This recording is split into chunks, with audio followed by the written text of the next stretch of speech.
Podcast Answer Man, episode number 220. Entertaining, educational, and encouraging content that makes a difference. This is GSPN.TV. Join the community.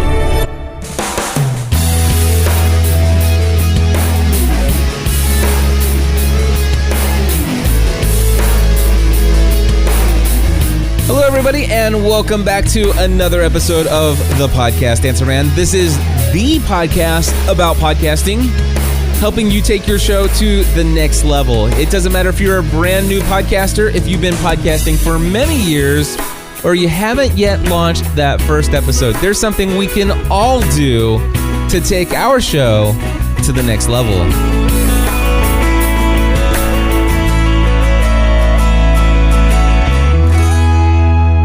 That's right, my friends, and welcome to this very special edition of Podcast Answer Man. Today, I'm going to be bringing you an interview that I just did with Christian Dawson, COO of Servant Hosting. Now, in previous episodes of podcastanswerman.com, I talked about how to know if you've outgrown your shared hosting account.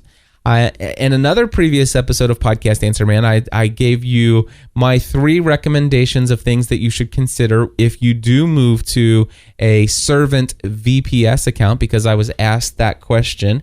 And today, I am honored to have the opportunity to interview the COO of Servant Hosting, my hosting provider, for this episode to talk about what is shared hosting exactly. How does shared hosting work? And VPS, virtual private server, if the whole concept is that, it's one machine, but we share resources of that machine, we've still got multiple accounts in one machine. Isn't that the same as shared hosting? Or how is it different? I kind of understand. Well, I want to tell you, this interview will clearly help you understand. It opened my eyes. Finally, I thought I understood it before, but now I clearly understand the difference. And that's why I'm so excited about bringing this interview to you. And I even further understand a little bit more about how dedicated servers can be kind of fun, as far as, not as bad as what I thought they were, because I really thought bad things about dedicated servers, and they were this big scary thing that I hope I never have to use. And things have changed in my mind, and so I'm excited about that. All of that's going to come out of this interview. I just want to say real quickly right here at the front of the show that I do have an affiliate relationship with Servant Hosting. I want to just point out, this is not meant to be a commercial. This is not an infomercial. This is information and educational information. And if at any point during this episode you feel otherwise, feel free to stop the recording, delete it, and move on to episode number 221 next week, when I will return to my normal format of answering your questions. All right? I also want to let you know that this is going to just be slightly over the hour mark. So the conversation is really good, and I don't want to really edit too much of it down. So I'm going to give you almost the entire interview, and I'm going to stop talking now so that we can just get right into it before I make it any longer. So here's the interview that I did with Christian Dawson.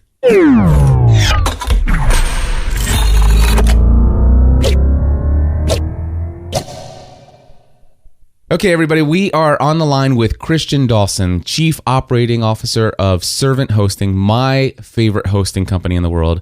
Now, for those of you listening to Podcast Answer Man, you know that I have had tons of issues with hosting on shared hosting platforms in the past several years. Both, if you check out basically gspn.tv/GoDaddy, you can read a very long blog post that gives you a big history of my experience on shared hosting and the basic support that happens with most shared hosting companies.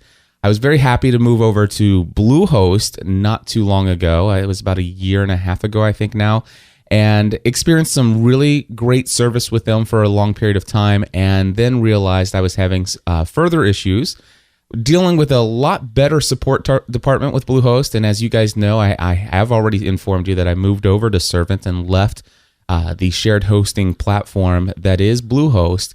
but did not break ties with them as far as my relationship and my recommendation for many of you to host your blogs and podcasts over there. I think it's a great solution for many people. However, I have previously talked about in another episode and that there comes a time when you potentially could outgrow shared hosting, and we're going to go into a little bit of that in depth today. But today I've invited Christian to come on and answer some questions, because I've been getting lots of emails ever since I've been mentioning, how happy I am with servant hosting, this idea of a virtual private server. What the heck does that mean? That kind of stuff. And it's so funny because I've been working on scheduling this interview with Christian for about 2 or 3 weeks now. And we finally had an opportunity to connect here. But before let me go ahead and just welcome you, Christian. Christian, welcome to the podcast Answer Man. Thank you so much. I really appreciate it. And I'm very excited to be here, and very excited that you're as thrilled with our services as we're thrilled to provide them. Well, I am extremely thrilled, and I'm sure that through our conversation, I'm going to share with you some details of why I'm so thrilled. I know that my audience here at Podcast Answer Man, they're quite aware of just how happy I am with you guys. So, although Podcast Answer Man always gets brand new subscribers every week, and so there's probably several people who have not heard those previous episodes. So I won't. New people. Hey, new people. All right. So what I'm going to do is, this is so great that I have you on here finally, Christian, because, and I'm so thankful that this interview is happening today on Friday, July 22nd, because on Thursday, July 21st, I received an email from a friend. Now, I did not get permission to share this email in a podcast, though I know for a fact he wouldn't care. But because I don't have permission, I'm just going to leave off his name. However, there's nothing in here that would lead back to who this might be, but this is typical of the email that I'm getting quite often. And this is what it says. It says, "Hey Cliff, I'm going to need to move my sister's hosting to something better. We are on Media Temple, which I thought could handle her load, but when she spikes, they charge a big overcharge. I'm looking at Servant based on your recommendation and was wondering which level plan you went with. Also, how difficult was it to deal with being how difficult was it to deal with being a little bit different than your typical shared hosting? I assumed that if they give me the same cPanel software that I've always used, it shouldn't be any different, really. Any service maintenance issues that you have to deal with? Question mark. Thanks." And then he signed his name. So I just want to say, Christian, this is very typical of the emails that I get very often. In response to him, I said, absolutely, I love servant hosting. I highly recommend them. I did tell him that I am on the lowest price plan. I had successfully, somewhat successfully managed to run everything that I was running on a shared hosting platform, which obviously means that I was very limited in my resources and only had just really started to experience some massive, significant issues with the spike in traffic. However, going from shared hosting to even the smallest virtual private server has automatically given me so much more than I had before. And so I want to let people know that I went to the smallest plan, $49.99 a month, and I've been very satisfied with the service that I have there. I do want to say that it is cPanel software that I got through servant hosting. And so honestly, the coolest thing in the world is, and I didn't even expect this, I thought I was going to have to spend a whole weekend migrating my data over. But literally what they said, hey, we'll migrate everything over for you if you want. And me being the control freak, I'm like, oh, that's great, but I don't know that I can trust that you guys are going to get every little tiny detail. And they say, no, you don't understand. You're with Bluehost, and they use cPanel, and we use cPanel. It's basically just creating a backup and restoring it. I mean, we'll trust us. We'll take care of it. And I let go of the keys. I handed them over my username and password to my Bluehost account. And the next thing I know, about 4 to 6 hours later, they said, "You're done. Sign in." And I'm like, "Oh, well, I need your new." No. Nothing's changed. You just sign in like you normally would. What about my FTP information? I need my FTP because I FTP a lot. Cliff, it's the same. Nothing's changed. And I'm like, seriously? And correct. Now it's been a while since I've been with you guys. my one question, I think I did have to actually go forward my DNS over to the new server IP address, right? Yeah. That's the one thing that we don't have hands on. Now, that's smart because you don't want any host, for instance, a rogue host, to go ahead and just move somebody. Hey, I've got the login information. I'm going to take the site and I'm going to put it over here instead. You need to have that control. You need to maintain that control. So DNS is something that we can't touch. You did have to do that, but there's a good reason for it. Right. Now, but we can walk you through it. It's easy. Exactly. And that's the thing I love about you guys is that you do have phone support. Your phone support is managed by people here in the United States, which all speak very good English as their first language. And that's not a knock against people in other countries, but trust me, I've had hosting in the past where it wasn't that way, and it was very difficult to deal with certain things. And so basically, and then the question was there any kind of issues that I ran into? And really there wasn't. There are 2 or 3 things that I note that I tell people when you're considering a switch over to servant hosting. And that is, number 1, when you sign up for their service, go ahead and pay, is it $12 a month for Fantastico? $12 a month for Fantastico. Or is it $12 a year? $12 a year, I'm sorry. Yes. You're right. So it's $12 extra per year to have Fantastico. And so this is what allows you to have that one-click install kind of deal, the super simple script or whatever you want to call it, where you can just go in and say, hey, install WordPress, and it creates the database, creates the username. It does it all for you. So definitely I suggest that they do that. And typically I would say, well, that's it, right? Well, one of the things that I noticed after using Servant for a little while, I went in and it says, hey, you've got a plugin that needs to be updated, or hey, there's a new version of WordPress. Would you like us to update automatically?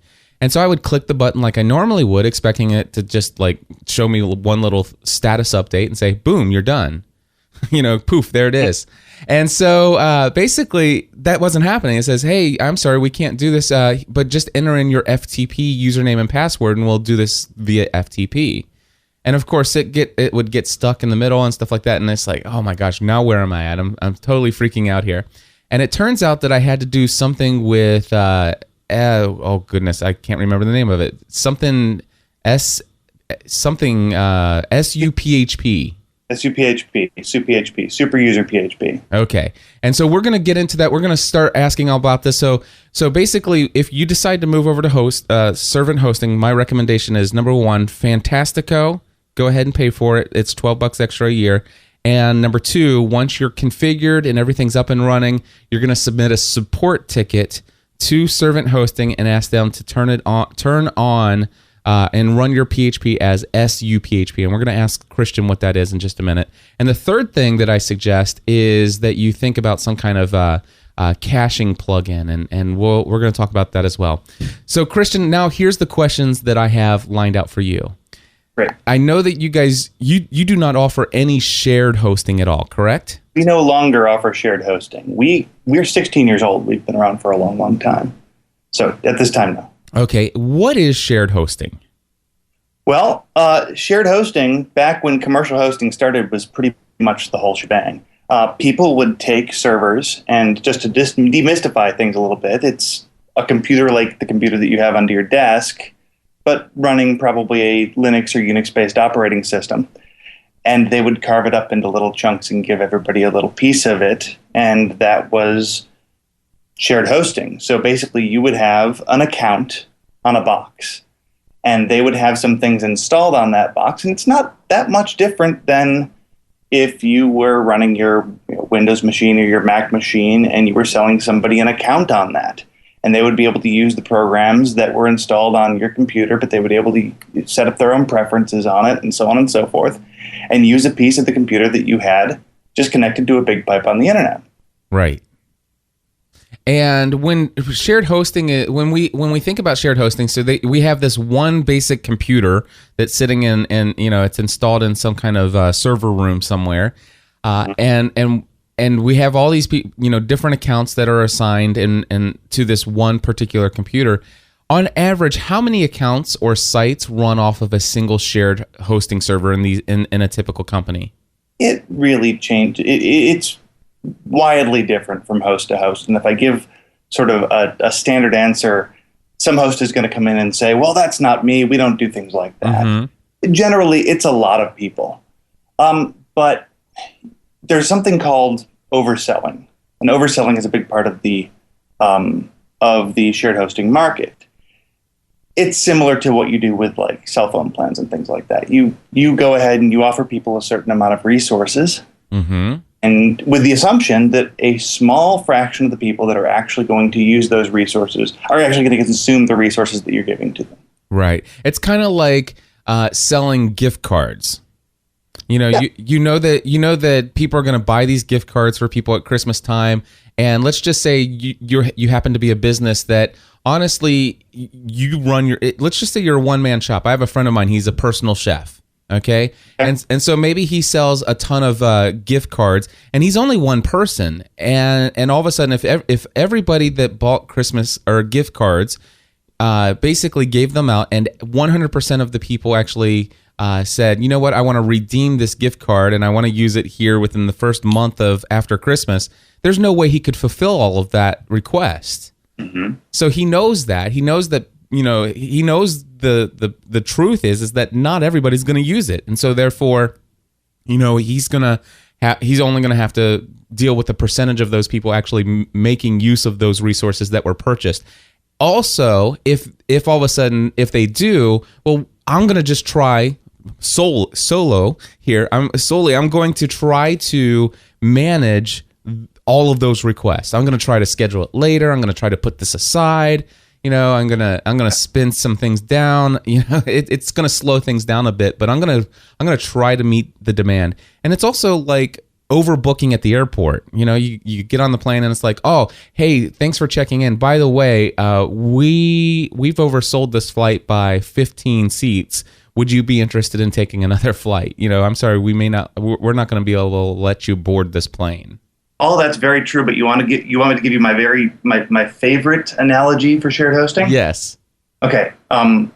When I was going to college, my senior year of college, I joined a group home where a whole bunch of us got a really big apartment, and we each chipped in a few $100 to have a huge place, and it was great. Because, you know, for a pretty low price, I had a lot of space, and I had my own bedroom. Ultimately, I was sharing a kitchen. I was sharing appliances. I couldn't move the furniture around the way that I wanted to. Oh, yeah. But generally had way more space than I needed until my roommates threw a party or something like that, in which case I didn't necessarily have that. But for the most time, it was a tremendous value for me at the time. Now that I'm an adult, I don't want to live like that. But, you know, it was great for when it was. And that leads me to the next point. That I love that analogy, by the way. I mean, especially when you think about the shared resources of the bathroom. It's like Exactly. there's only one commode, and if it's being used, I'm sorry, you're gonna have to stand in line and get a server not available. Mm-hmm. Exactly. And then put a little server not available sign on the bathroom door, or database not available. That's what it is. So anyway, I do want to point out that there are benefits to shared hosting. Totally. I mean, there really are. And just like you sharing that apartment, it's like, wow, this is a great place. This is a beautiful place. I'm not spending, 3 times as much to live on my own in a little studio apartment. I've got a fantastic place. Sure, it's inconvenient some of the time, but mostly, right now at this stage in my life, this works for me. Yeah. So no, that's true. Okay, so the thing is I would also like to point out that I'd like to ask you, who is shared hosting good for? Tell me who would benefit from shared hosting. Well, I mean, to be frank, if you're there's stuff that you want to do on the internet that's compelling to you, that you want to share with the world, and it's important to you, and you want to express it. But if there's a difference between that and it's mission critical. When your podcast, your content on the internet is starting to be your livelihood, it's starting to be something that you're making money on. That's it. You're tying your I don't know, your relationships with the world, your persona to. If it becomes something that is mission critical and you can't tolerate the unexpected as well anymore. Mm-hmm. When it affects you financially, when it affects you personally, to have things that shouldn't happen, when you don't want any more surprises in that area, it's time to look out of shared hosting, to move out of shared hosting. But honestly, like, most of the really cool content on the internet is put up by people who have a great passion for it, but aren't gonna not be able to make their rent next month if their site's down or really slow for an hour or two. Mm-hmm. You know, you sort of have to look to yourself and say, I know that what I'm doing is important to me because, or else I wouldn't do it. I'm passionate about what it is I'm doing, but is the reliability of moving away from a platform whose downfall really is its lack of guaranteed reliability, is it worth the investment? Right. So, and oftentimes what we're talking about is, especially when it considers cost, is $49 a month. Is that something you'd be willing to pay for your blog or your podcast for the hosting end of things? And I want to stress, especially for podcasters, just for the web hosting of things, because I believe that media such as your MP3 files that will be delivered out to potentially thousands of people should not be hosted on your web host, but on a media host instead for content delivery. But anyway, is $49 something that you're willing to invest into this? And if the answer is no, then chances are shared hosting is the place for you to go, because honestly, I mean, I think that's about the entry point. I know it is with servant hosting for VPS, but when you compare, if all of a sudden $6.99 and $7.99 or even $4.99 in some places, if that's the price you're willing to pay, then certainly shared hosting is the place to go when it comes to your budget. But also, honestly, I did have for the first several years, first 5 years or whatever, everything was running on shared hosting. And I would say all but once or twice a year, for about a week to 3 weeks at a time, I was running perfectly fine. I never had really any problems at all. But it got to the place where on Thursdays, when I would do live shows and I would send out a Twitter message to thousands of people that got syndicated out to Facebook to thousands of people and got syndicated out to my network on LinkedIn, then all of a sudden I said, hey, come join me live. And the next thing I know, my site shuts down because I just sent, 800 people or something, over to my site. And it's just like, I'm sorry, we're done. Closed up shop. We close at 9:00. So we're not going to get in. And so that's when I realized, okay, for me, how important is it for me to do these live shows? And it was very important for me. And so that's kind of where we have to go with that. And I'm glad that you said that, because I really think people ask for technological markers and really they're personal markers. The one exception to that, though, when you're in a shared hosting environment, you can affect other clients. And in a similar situation to when you are when you're in a shared house, like I was talking about in college. Yeah. You can get into the situation where you're the bad roommate, and they're going to tell you that you've outgrown shared hosting. So there's a chance that you're not going to make the decision. Somebody's going to make the decision for you. Yeah, and you know what? I had been told that many times by GoDaddy. That's like, listen, you shouldn't be on here. And I'll be honest with you, I fought with them forever. I really didn't believe that. I'm like, but you don't understand it. Most of the time, this works perfect, and I just really feel like it's hardware related. And they'd move me other people. What's that? Situation. You were hurting other people, though. I know, and that's what I realize this now.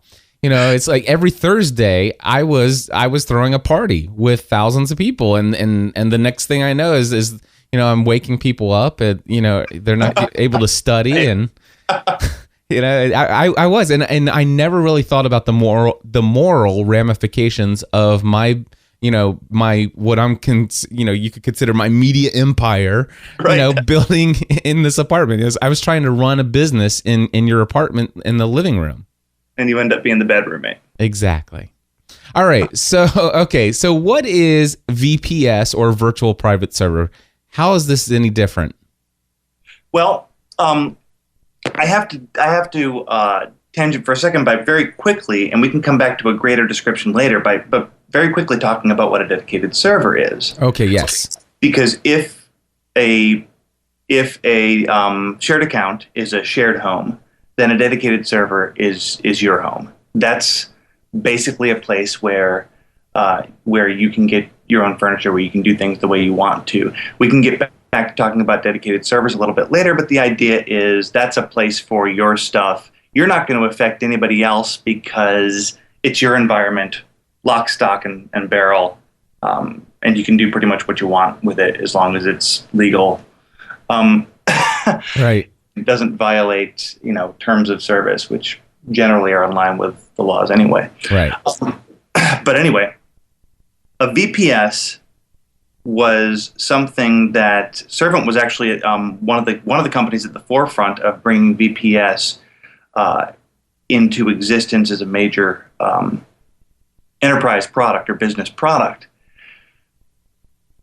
And the idea is that there are a lot of bad dedicated servers out there. Bad houses, something that is a dedicated server that you wouldn't put onto your desk at work. An old Pentium 3 with a dying drive that people want to, sell you for $50 a month, $100 a month, and stick on a bad internet connection. The unfortunate thing about hosting is that because it can be sort of a low point of entry business. There are a lot of people who try to get in, and I'm all for entrepreneurialism. I'm all for it, believe me. But I'm not all for people getting bad hardware and sticking it behind bad internet connections and trying to sell it as good hosting. Right. So anyway, we were tired of bad dedicated servers with very little redundancy. And so our idea was, okay, launching back into giving you a metaphor. What if instead of building bad houses, you can build really good condos? Okay. Okay. This will come around. I think you'll get this. No, this is good because I'm already starting to picture this. Okay, so we had the apartment before, and then a shared apartment. And we've talked about houses being dedicated, and now the condo. I can get you a really good house. But what I want to do is make it affordable. Mm-hmm. And I can't make it affordable because if I'm going to get you your own box, it's going to be really expensive if it's good. If it's got, redundant drives and redundant power, and if it's got the bells and whistles necessary to make it really useful, it's going to be really expensive. I don't want it to be really expensive, so we take a look and we say, how can we do this? Well, how about if we take really, really big servers, huge servers, and we can carve them up into pieces, but not in the way that shared hosting did it, but really partition things so that people have their own walls that don't affect and they don't affect each other. Really sort of like a condo thing where if you had your own house, you couldn't afford the pool and you couldn't afford the gym, but since you're living in a condo environment, you can afford the pool and gym. Pool and gym in this case being, redundant hard drives, right, and things that are really necessary to make sure that, and offsite backups and things like that, things that are really necessary to a good enterprise level hosting experience. By coming together in a virtualized world, we can basically give you the power of sort of shared infrastructure. Okay. But if you look back at how shared hosting worked, you say, well, how does that work? Because you're going to end up being the bad neighbor again. Well, there's some really good technology out there these days.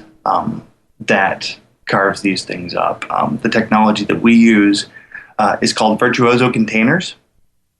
Virtuoso is a product that is made by the company Parallels, who you may know from their software that puts that puts Windows on Macs. Absolutely.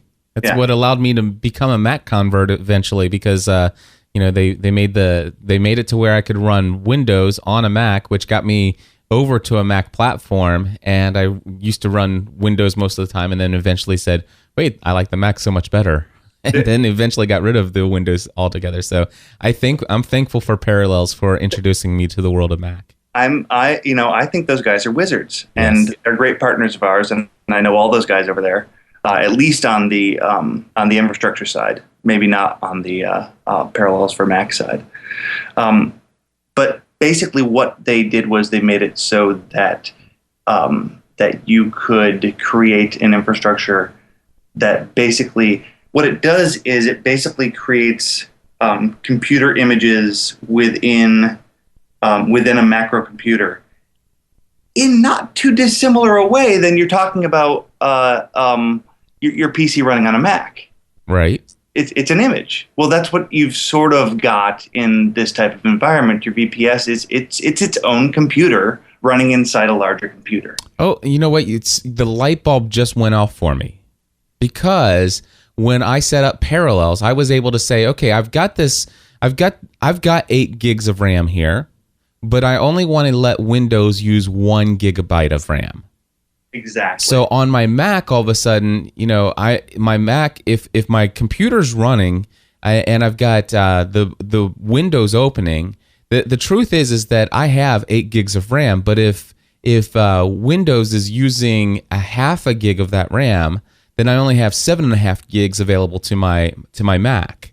Mm-hmm. But the thing is, though, is I've guaranteed the Windows computer that I have up to 1 gig. I mean, it can push other things aside and say, you know what, up to 1 gigahertz of processing power is for this machine. That's it. And I also was able to say, you know what, I have a 1 terabyte drive, but I only want to give 5 gigabytes of that drive to Windows, and so Windows thinks it's a 5 gigabyte hard drive. You're inside the magic of what it is we do with the VPS product. Absolutely. And so that's not what's happening in shared hosting. That's not what's happening in shared hosting. In shared hosting, we all have access to the amount of RAM. We can all so I can, I've got 5 other people on this shared hosting server. And we can all use the maximum amount of RAM that's available to that server. Right. You can all use pretty much everything. It's very similar to, how on your Mac you can create a login for your wife and have her set up her own things and so on and so forth, and everybody can have their own little login. Yes. And then they can use the same things. So my wife logged in as a user. She could download movies all day long and take up my entire hard drive. Exactly. But if she was inside of a Parallels kind of instance, and I said, okay, my wife gets 60 gigabytes, so that's all she can. And once she fills that up, she's done. She can't do anything more unless she deletes something. Right. Now, there are some ways that shared hosting providers can restrict you from doing certain things. By sort of setting little software limits. But it is more on the things like hard drive space and less on the things like taking up RAM and CPU. Okay. And that's where you really don't want your wife to take all of your resources, because things get real slow real fast when she's running big processes that take up all your RAM. Yeah. And you can't get your podcast out, or you can't run your iTunes. So my question was, how does VPS differ from shared hosting, since you're essentially still sharing one big box? And you've answered the question. It's about setting limits and allocating a certain amount of the percentage of the CPU that you can take up. So therefore, you can as the administrator on the account, or you guys servant as the owners of this box, can say, you know what, this thing here has 8 gigs of RAM, and we're going to put 7 people on this box, and each one of them are paying for a guaranteed 1 gigabyte of RAM of CPU cycles. So basically 1 gigabyte of RAM, and it leaves an extra gig available. And I believe you guys allow a little bursting or something like that. Right. That's right. And I was going to go ahead and explain that. That is basically bursting is very similar to, let's say again, you're in a condo, and you've got the guaranteed ability to plug in, I don't know, 50 devices, 50 powered devices within your home. Mm-hmm. The whole building may have the ability to do that for each house, plus an additional 100 devices. So at any given time, you could actually plug in 60 things, or 70 things, or heck, 150 things if nobody else is plugging in a whole bunch of stuff. But you're only guaranteed that 50. Right. And so basically we get into a situation where you can't really be affected by your neighbors unless you are on a package that guarantees 50 and you're the guy who needs 60. I can't always guarantee that the 60 is going to be available. Then you're like, well, wait, I'm starting to slow down. Well, that's because you're leaning on your burst resources and they're not always guaranteed and available. So there comes a point in shared hosting, I mean, in VPS hosting, when you notice that things are slowing down and it may be time to move to the next tier. That's why we try to make that very easy. We can actually bump people from tier to tier with zero downtime, just sort of, in essence, like flipping a switch when they need more resources. It is amazing that it's that possible to do this. I'll tell you what, let's move into some of these other questions here. So on average, how many accounts are loaded on a single servant VPS server? I don't have a really good answer for that either, because it's different. We've got a very mature platform. We've been around for about 6 years, so I've got lots of different types of host machines. We've also got lots of different types of packages. We have a whole team dedicated to doing balancing on machines. You're generally on a box with few people. You're not talking about hundreds and hundreds of people. You're talking about tens and 20s of people. Gotcha. Now, let me just clarify. You said a mature platform. You said about 6 years, or was it 16 years? 16 years. Okay. No, I'm sorry. No, I'm sorry. We are a 16-year-old organization, of which the VPS is 5 to 6 years old. Oh, okay. Yeah, we haven't been doing VPS for 16 years. What's interesting about that? It's just an anecdote. We were offering dedicated servers before they called them dedicated servers. 16 years is a long time. It's a lifetime in the hosting industry. We were offering, basically, people were offering shared hosting, and we came in and we said, we're going to give you the power of the entire box and we'll manage it for you. And a few months later, a company called Vireo came in and they said, yeah, we're selling dedicated servers. And we say, oh, dedicated servers, I guess that's what we're calling it. Nice. So it's been a long time. VPS is a much newer thing. It's only been around for about 6. Wow. All right. So if someone else, and I think we already know the answer to this one, but maybe we don't. I just want to see. So I'm on a VPS account. I'm paying $49 a month. I'm doing pretty well. I think I'm on the upper end of what I should be doing on the $49 account. Although with some help of the folks over there, we'll talk a little bit about how they configured this thing called WP Total Cache or something like that for me, so that it really helps take down some of the CPU usage. But let's just say tomorrow, all of a sudden something happens and I'm on Fox News being interviewed. And after my, either during or after my interview, 250,000 people all decide to load up podcastanswerman.com at the same time and watch a video that I talked about. It obviously, chances are my site's going to go down. I would suspect that my site will go down. Maybe. Okay. Yeah, I can talk about I could talk about that a little bit. Yeah, I'll hear the rest of your question. Sure. Yeah, because I'd love. So number one, will my site go down if that happens? And number two, if it ever does get to the point where my site does go down, does everybody else on the server go down as well? Okay, the answer to the second part of the question, does everybody else go down? No. Everybody else does not go down. I will probably get, or my team will probably get, a call from one guy saying, hey, things got really slow. And that's because the guy was leaning on his burst resources and he really needs it and he ought to consider a package upgrade. But because he will be affected by not having access to the burst resources that he's used to, the people that are basically still just working within their guarantees, they won't really notice a thing. That makes perfect sense. Now, then what you've got is you. Are you going to go down? And the answer is, yeah, you know what? Probably in most cases, you will at least first, but you can always call us up and we've got some rabbits we can pull out of our hat as to what to do next. You remember a couple Thanksgivings ago what happened to Tiger Woods? You remember a little story that broke? Yes. The guy that broke that story was a servant customer. Okay. Guy named Brooks Melchior on a website called Sports by Brooks. And all of a sudden, his site became the most popular site on the face of the planet. Nice. Because, yeah, he had the biggest story of the year as an exclusive, and he had the pictures. We managed to basically take him from his little account to a series of servers that we sort of... I can't even get into the details of exactly what we were able to pull off in relatively short order on Thanksgiving in order to make sure that he was up and functioning.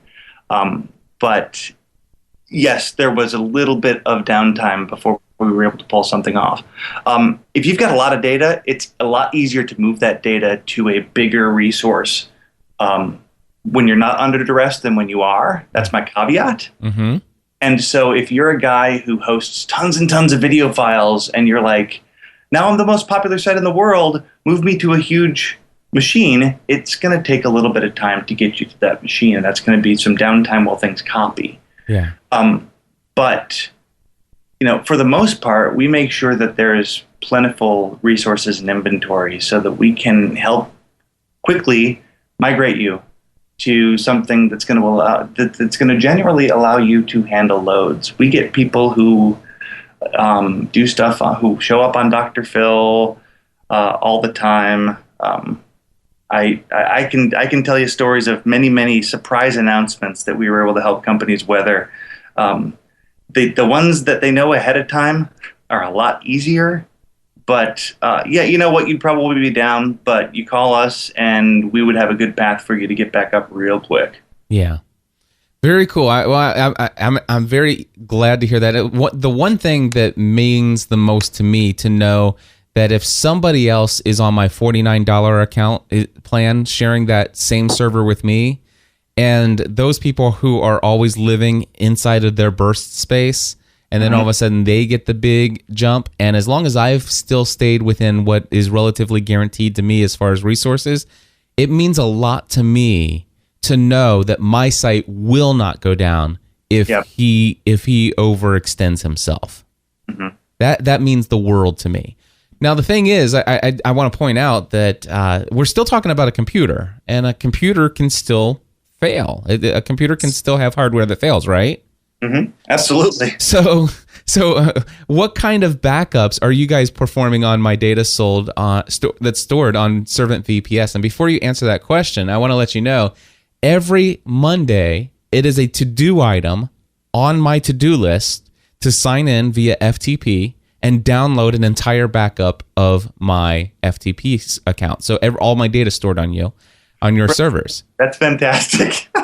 Because and I say that because I'm going to tell you how cool our backup system is, and then I'm going to immediately say, but no matter how cool anybody says their backup system is, back up your own stuff. Well, and the other part of that is I want to tell you that it's probably been about 7.5 months since I've backed up my data off of my FTP. So every week it's on my to-do list, and I'm like, I'll do it next week. And I should just take it off my list but I know that one day I'm actually going to do it. I'm going to tell you that Servant has an awesome backup system. We take backups of your VPS every day, and basically what happens is we've got a monthly full backup that we do, and then we do daily differential backups. And what that does is it gives you disaster recovery backups from multiple points throughout the month. So you could say, "Oh wow, I didn't realize, but it was actually last week that that my stuff failed. I need to go back 2 weeks," and you can do that for the most part, unless your full backup ran the night before. But there's always backups, and there's usually multiple points of backup, so that you can span a certain amount of time, and you can do that at the file level. So you say, "Oh, I just accidentally deleted a file," you can get that back. We think our backup system is fantastic. It's awesome, and yet it's designed to give people peace of mind. And it's designed for disaster recovery. Right. Okay. Well, I'm relying on you guys for a lot of that stuff, and I do have like the original files, and stuff like that, and I am backing up my database, my WordPress database, which has the majority of my content. It's just I can't really stress enough though that like we have great faith in our backup system. It's fantastic, and I'm going to come out here and I'm going to say, trust your hosting to Servant. Trust what we do. Trust our support team. We're fantastic. When it comes to backups, don't trust anybody. Right.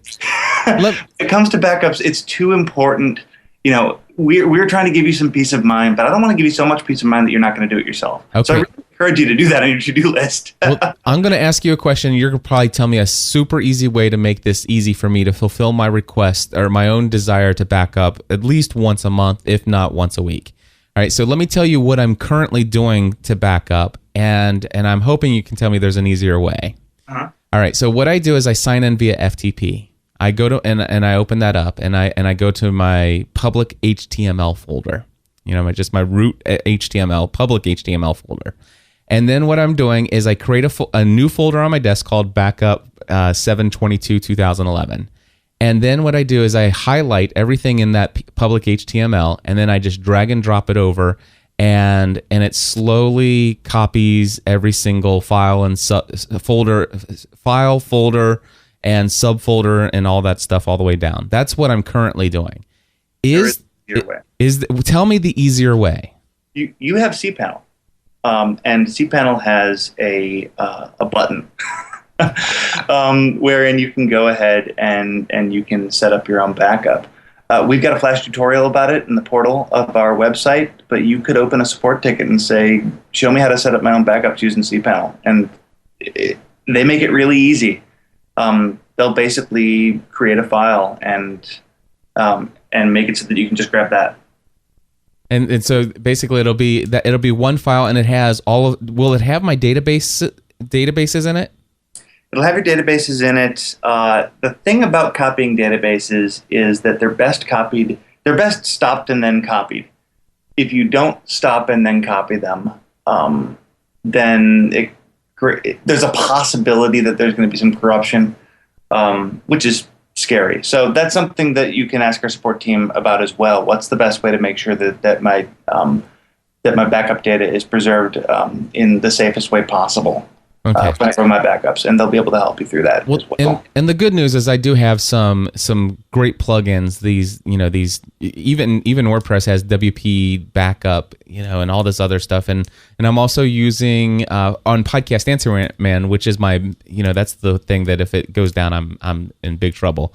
I also have that thing called File Vault with WordPress or whatever it's called. Oh, is it VaultPress? VaultPress, yes. Well, VaultPress is fantastic. I mean, if you have the Servant, I will never advocate for anybody having enough backups. Right. But if you've got VaultPress and Servant's backup system, you're in better shape than most. See, I have no idea how VaultPress works. I have no clue what it's doing. All I know is I pay them $15 a month, and I figure that podcastanswerman.com is way more valuable than $15 a month, and so yeah. By golly, I'll pay it. And I'm just trusting that it's doing something awesome for me. And so, So you're saying it's doing something awesome for me. It's doing something awesome for you. That's awesome. I'm glad to hear that. So properly. I would hate to say that and hear later on that, whatever. No, and I will. So I will submit a support ticket and see if somebody can help me set up and configure that backup button in cPanel, and that's something I will definitely be doing.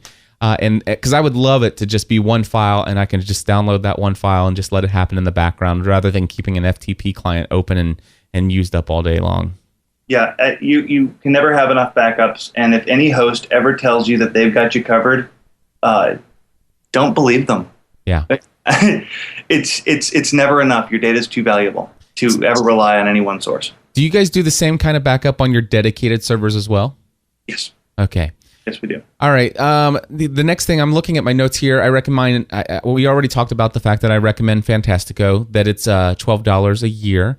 And then I said I put a note here when I moved from Bluehost to Servant. All I did was give them my login credentials to Bluehost account, and the service department went in, did all the migration for me.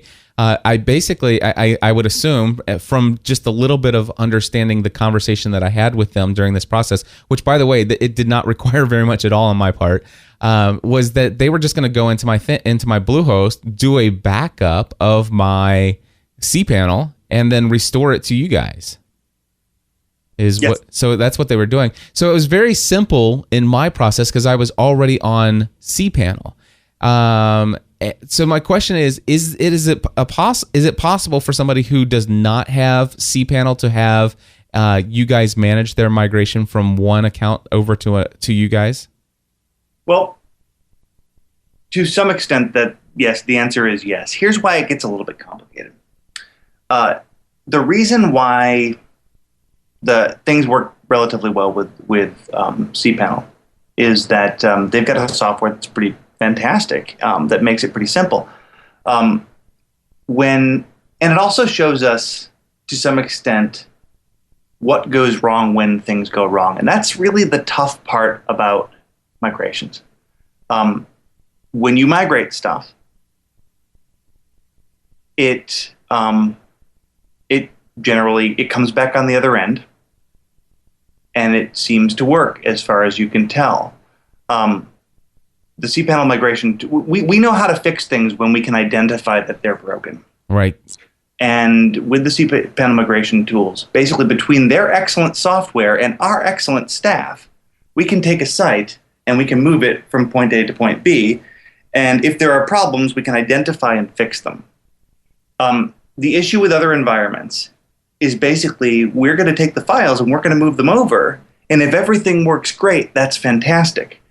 But we don't necessarily know how your site's supposed to work. And if we don't have the tools to show us what isn't theoretically working, we're going to hand you something and say, everything's moved. And you'll say, but my X, Y, or Z isn't functioning. Now we can go ahead and investigate those things and fix them. We're really good at that type of thing. Yeah. But not being able to identify them before is bad, because then you get into a situation where at the very beginning of a relationship, you say, they migrated me, but these things didn't work. So what we tend to do in situations that aren't cPanel, that don't have the tools to show us basically when things aren't working the way that they're supposed to, because we don't have the granularity of knowledge that you do as a webmaster who runs your own site about your site, is we work collaboratively with you. We make it really easy, but we say, okay, let's talk about this and let's help you get moved over. We're going to do this. Hey, did that work? We're going to do that. Hey, did that work? And it's a bit more labor intensive than doing it cPanel to cPanel, but you really want, but you have somebody holding your hand the whole way. Yeah. Well, I want to say for anybody who's considering the move to Servant, just maybe your experience with web hosting companies is that you have to get really mad and angry before and really stomp your feet and maybe you even bring up a swear word if things get really bad or something like that. And you find that that's the only way to deal with the support to get anything even considered on your behalf. I just want to encourage you that if you do switch over to Servant, if you were to consider them, I want to let you know you don't need to start there. You don't need to be frustrated and all of that stuff, and you don't need to lose sleep over things. Just and my recommendation is literally get to know their portal, the portal where you can submit a support ticket. And you guys have phone support, and I want to tell you, I prefer working through your ticket system now, and I cannot say that for very many companies that I work with, because the communication that I have with your support department via the ticket system is amazing. And oftentimes some of the things that I want to have done require multiple shifts, and then I don't have to go and pick up the phone and explain to somebody who's working the night shift what the person that worked the day shift did for me all day long. That's great. Though we do try to be really responsive on both. The way I see it, we're a support company first and a tech company second. Yeah, and your phone support is second to none. And I'm not just saying that. I mean, I really do believe your phone support is just out of this world, and I can't even go on enough about how much of a great experience I've had in both. Well, okay, so basically everything got moved over for me. I told you that after I did this, I went to go hit upgrade my WordPress to the latest version, and it says, enter your FTP information, and it kind of gets stuck in the middle and stuff like this, and I didn't know where where it got stuck. Did this mess up my WordPress installation? So I pick up the phone and I call Servant, and they said, "Oh, well, you should do this, or this, and you're if you want that, we need to run your PHP as SUPHP." I had no idea what this is. And he says, well, here's the benefits of doing that. Here's, the drawbacks. Here are some other options. And it was all pretty much over my head. But when it came down to it, I was able to understand what was being said enough to know that if I went to SUPHP, that I could just simply click here to automatically update. And that's what I wanted. And so he says, well, if you do this, I recommend, it's going to use up more CPU usage, is what he said. So every time somebody hits your site, it's going to hit more CPU. It's going to run your PHP through this thing, and it's going to use up more CPU cycles. So my recommendation is that what we do is install at the same time a cache plugin, a WP-super-cache or something like that. And he said, and of course, I know how to use, Total, I think it was Total Cache, WP Total Cache. Mm-hmm. Anyway, I said I've seen some of these, but some of these look pretty complicated to configure. He says, "Well, I'll tell you what, I'll configure it for you." Well, before we do that, tell me, what is SUPHP? Well, the SU designation at the beginning, it stands for super user. Okay. The super user on a Linux-based operating system is the root user, the guy who can do anything, the master controller. Okay. If you're logged in as root on a machine, you can pretty much do anything. The SU designation basically says, do this as if I am root. They're not actually logging in as root. They're sort of like, SU gives you root authority for the time that you're using that particular thing. Okay. So PHP is simply a PHP run as the super user. What they did for me is they allowed me to set it up to run the PHP as SUPHP.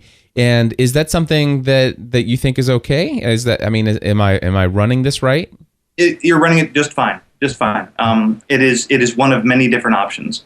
If you decide you want to become a WordPress tinkerer, there's no end to what you can do. Okay. And there's lots of the ways to expand and grow and play with it's a pretty cool tool. All right. And so, and those who are coming from a shared hosting environment where they're used to be able to just click here to automatically update, they can call and just just say, hey, I would like to have you switch my PHP to SUPHP.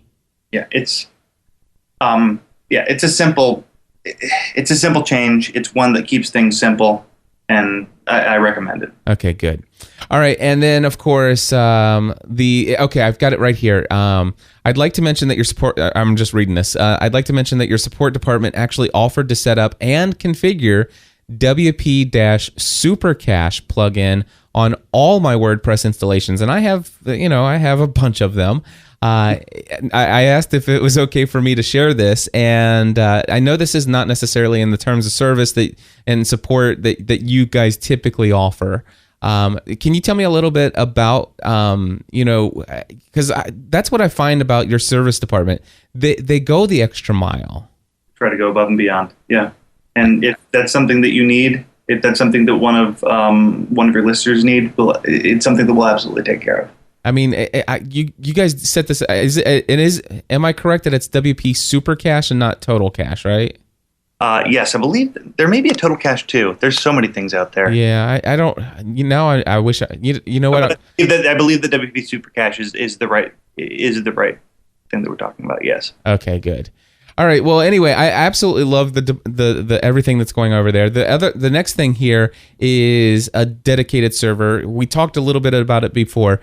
I had investigated dedicated servers back when before I even moved to Bluehost and even before I left GoDaddy. I was having an issue for a couple weeks about once a year with Bluehost or with GoDaddy. And it was probably about 2 or 3 years ago, I was investigating dedicated servers. And we're talking, at the time, a minimum of $200 a month for this thing. And I'm like, you know what? It could be worth it for me to go ahead and do that if I don't have to deal with this. Mm-hmm. And so I started to investigate, and they said, now, here's the situation. You're going to have to go in and install your own software. And I'm like, what do you mean? Well, you're going to need to, that cPanel that you're used to using, you're going to have to install cPanel. And every time there's an update to cPanel, you're going to need to upgrade. You're going to need to patch it. And, that Fantastico software, you're going to need to install that yourself. And by the way, backups, you're going to need to perform your own backup and have your own backup system and the software to back up. And you're going to need to patch that program. And you're going to need to, and so all of a sudden it's like, I don't know how to do any of that stuff. And so in my mind, I equated dedicated hosting to owning your own home. It's like kind of like if I rent and the heat goes out, it's like I call the maintenance department and I say, hey guys, my heat's not working, and they come and they send a service guy out and it's fixed and I don't have to worry about anything. But by golly, if my heat goes out here in the house, I don't know how to fix it. So right. I personally have to go out and hire somebody to fix my heating for me. And I can wrap my mind around that, but I couldn't wrap my mind. It's like, how do I know who to trust? I don't even know where my heater is in my dedicated server, let alone I didn't even know I had a heater. I didn't know what all I have. How do I manage something? How do I hire people to do something when I don't even know what to hire them to do? And if I'm hiring somebody, now when the guy comes and he fixes the heater and I turn it on and make sure that it's working, then I know it's working. But how do I know if somebody's actually that I hired to manage my dedicated server? How do I know they're really patching things when I don't even know what needed to be patched in the first place? That's a very good question. And so my question for you guys is on a VPS.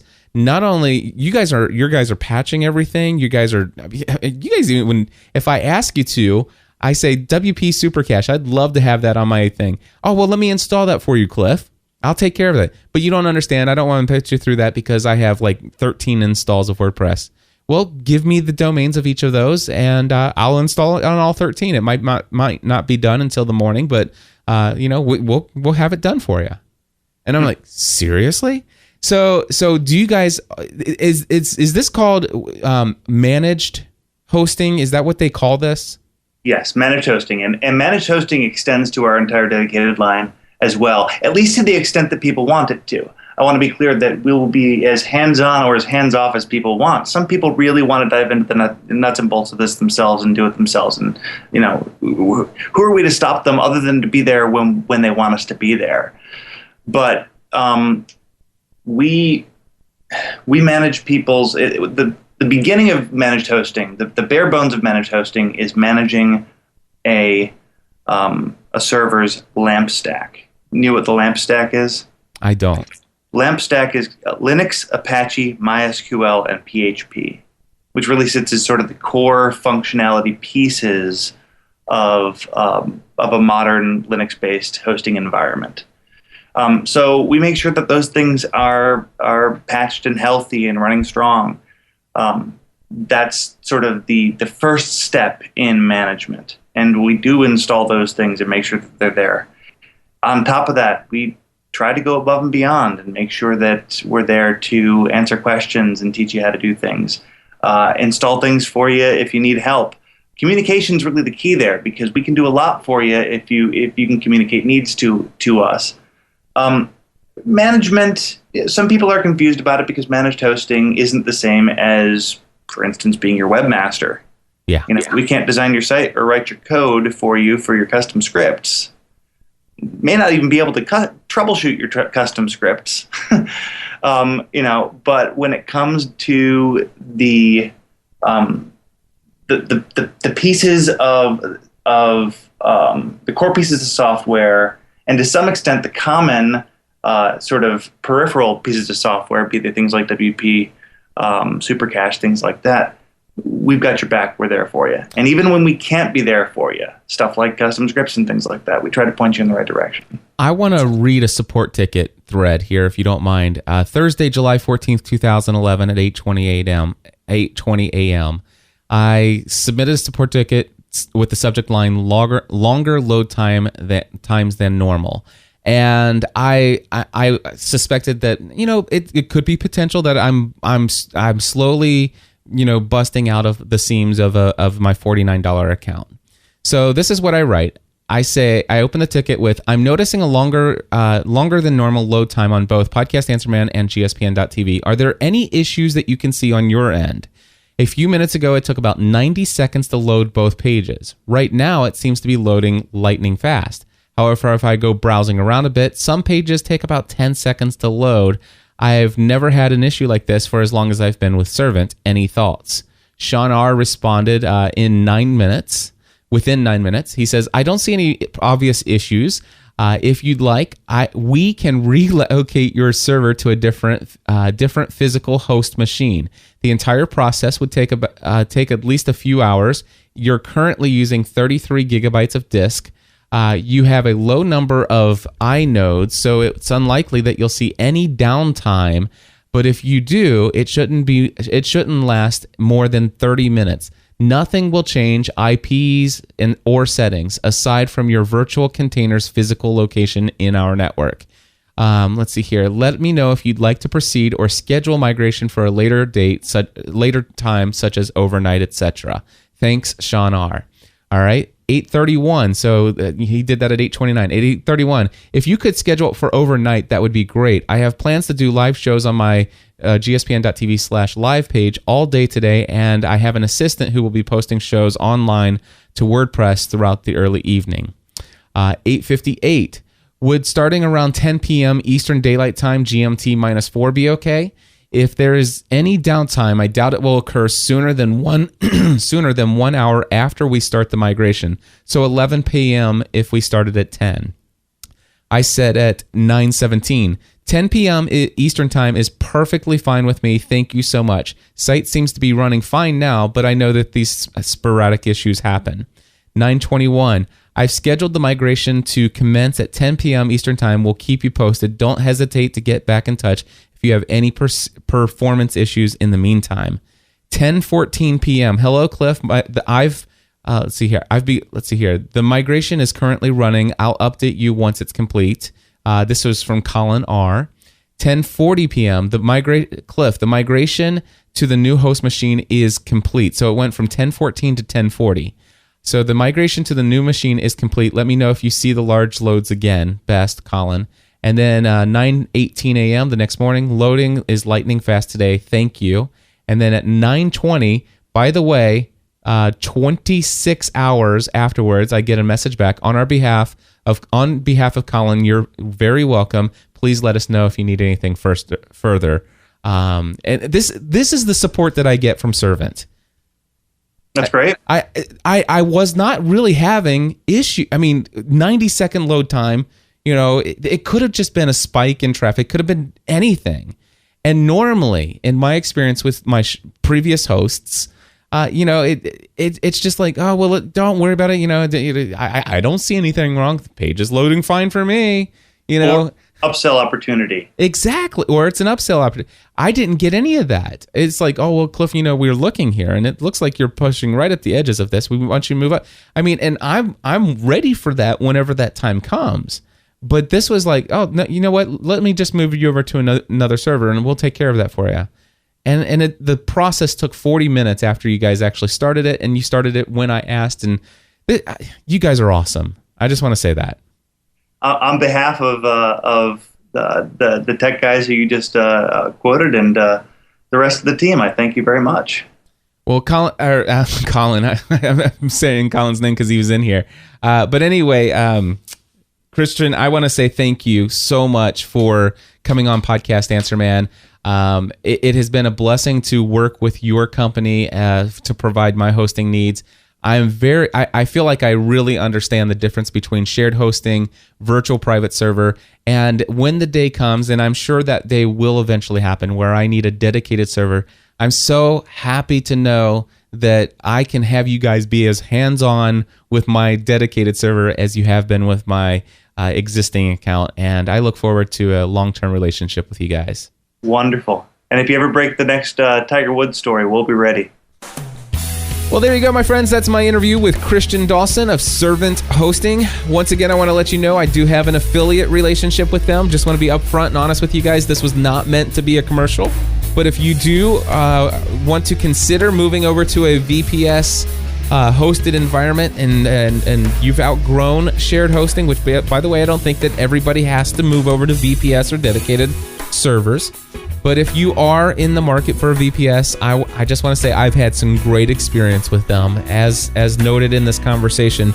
Also want to let you know, in October, Pat Flynn and I are going to be speaking at the Financial Blogger Conference, and I think that's at, let me just pull it up here on the website so I can make sure I get this URL, financialbloggerconference.com. And we're going to be there. It's October 1st and 2nd. However, Pat Flynn and I are going to be doing a meetup in Chicago on September 30th. And I'm going to have details about that. I'm going to send it out to the folks on the mailing list. If you're not on the mailing list, head over to podcastanswerman.com, get on the mailing list. But I'll be handing out details where you can register for that if you're in the area, in the Chicago area. And looking forward to meeting up with many of you and hanging out with Pat Flynn. It'll be the first time I get to meet Pat Flynn face to face. Which, by the way, I don't know if you know this, Pat Flynn's also a customer of Servant Hosting. I found out about Servant Hosting from Pat. He started out on a VPS server and had to move up to a dedicated because of the traffic that he's got, which is a great problem to have. I look forward to the day that I actually have to move up because I'm serving out so much content and so many people are coming to my site that even my VPS is not enough to handle it all. So anyway, fun stuff. I'll be back again next week to answer questions. If you want to call in your questions for Podcast Answer Man, our normal format is to answer those questions, and the phone number is 859-795-4067. Again, that's 859-795-4067. And of course, I guess I can go ahead and tell you now that I officially am going to be doing another podcasting A to Z class, and that's going to be in September. And if I look right here, it looks like it's not set in stone right now, but I believe it's going to start September 5th. So if you want the podcasting if you go to podcastanswerman.com/A to Z, right now it doesn't have it updated yet. I haven't updated just yet, but I will tell you September 5th is probably when that next class is going to start. And if you have interest in it, I've already got one person signed up already, and I'd love to hear from you. Cliff@podcastanswerman.com. Just email me. Folks, I will be back to the normal routine of answering your questions, so I look forward to hearing from you. Until next time, I encourage you to take your show to the next level.